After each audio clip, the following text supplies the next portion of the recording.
नहमदुहु व नुसल्ली अला रसूलिहिल करीम अम्मा बाद फ़अऊज़ु बिल्लाहिस समीइल अलीम मिनश शैतानिर रजीम मिन हमज़िही व नफ़्ख़िही व नफ़्सिही। भाइयों का सवाल ये है कि क्या हामला ऊँटनी या गाय ईद पर ज़बह की जा सकती है या नहीं की जा सकती। तो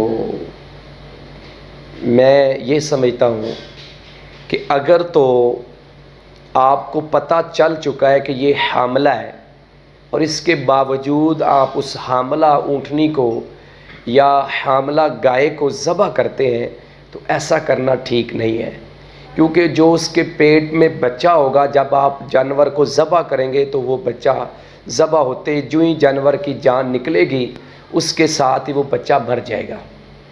तो अब आपने एक जान तो वैसे कुर्बान कर दी, वो ज़बह कर दी, और एक को आपके हाथों वो हराम हो गया।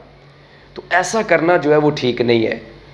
लिहाजा आप जब भी कोई जानवर ख़रीदें, ख़ासकर जो मादा की शक्ल में है, मुअन्नस की शक्ल में है, गाय या इसी तरह ऊँटनी, ज़्यादातर तो लोग नर जानवर ख़रीदते हैं, मुज़क्कर जानवर ख़रीदते हैं, यानी ऊँट ख़रीद लिया, या गाय की नस्ल में जो मुज़क्कर बैल जिसे हम कहते हैं, हमारी ज़बान में उसको वैड़ा भी हम कहते हैं, तो ज़्यादा तो यही ख़रीदते हैं। लेकिन अक्सर जगहों पे गाय भी ज़बह होती है, ख़ासकर देहातों में लोग अक्सर गाय वगैरह के अंदर हिस्सा डाल के उसको ज़बह करते हैं।